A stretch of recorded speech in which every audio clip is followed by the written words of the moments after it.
In fact, this scaffold constituted a portion of a penal machine which was held in the old time to be as effectual an agent in the promotion of good citizenship as ever was the guillotine among the terrorists of France.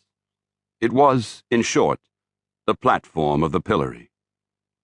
She ascended a flight of wooden steps, and was thus displayed to the surrounding multitude at about the height of a man's shoulders above the street. The witnesses of Hester Prynne's disgrace were stern enough to look upon her death, had that been the sentence, without a murmur at its severity, but had none of the heartlessness of another social state, which would find only a theme for jest in an exhibition like the present. Even had there been a disposition to turn the matter into ridicule, it must have been repressed and overpowered by the solemn presence of men no less dignified than the governor, and several of his councillors, a judge, a general, and the ministers of the town, all of whom sat or stood in a balcony of the meeting-house, looking down upon the platform. Accordingly, the crowd was sombre and grave.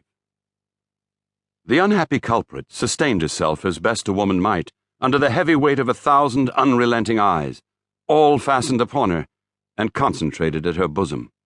It was almost intolerable to be borne. Yet there were intervals when the whole scene, in which she was the most conspicuous object, seemed to vanish from her eyes. Standing on that miserable eminence, she saw again her native village in Old England, and her paternal home with its half-obliterated shield of arms over the portal. She saw her father's face, with its bald brow, and reverend white beard that flowed over the old-fashioned Elizabethan ruff. Her mother's, too, with the look of heedful and anxious love which it always wore in her remembrance. She saw her own face, glowing with girlish beauty, and illuminating all the interior of the dusky mirror in which she had been wont to gaze at it. There she beheld another countenance, a pale, thin, scholar-like visage, with eyes that had a strange penetrating power when it was their owner's purpose to read the human soul. This figure of the study in the cloister, as Hester Prynne's womanly fancy failed not to recall, was slightly deformed, with the left shoulder a trifle higher than the right.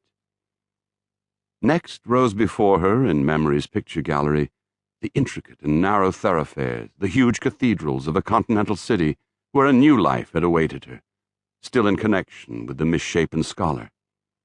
Lastly, in lieu of these shifting scenes, came back the rude marketplace of a Puritan settlement, with all the townspeople assembled and levelling their stern regards at Hester Prynne. Yes, at herself, who stood on the scaffold of the pillory, an infant on her arm, and the letter A in scarlet fantastically embroidered with gold thread upon her bosom.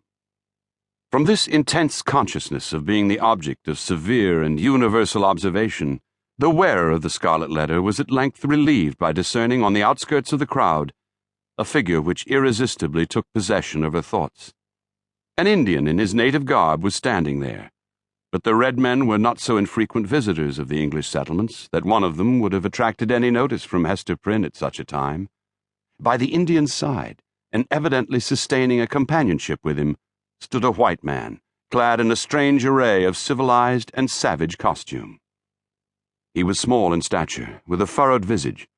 Although by a seemingly careless arrangement of his heterogeneous garb he had endeavored to conceal or abate the peculiarity, it was sufficiently evident to Hester Prynne that one of this man's shoulders rose higher than the other. When he found the eyes of Hester Prynne fastened on his own, and saw that she appeared to recognize him, he slowly and calmly raised his finger, made a gesture with it in the air, and laid it on his lips. Then he touched the shoulder of a townsman who stood next to him. "I pray you, good sir, who is this woman, and why is she here set up to public shame?"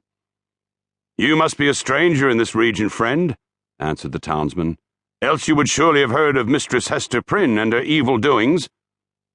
Yonder woman, sir, was the wife of a certain learned man, English by birth, but who had long dwelt in Amsterdam, whence, some good time ago, he was minded to cross over and cast in his lot with us of the Massachusetts. To this purpose he sent his wife before him, remaining himself to look after some necessary affairs.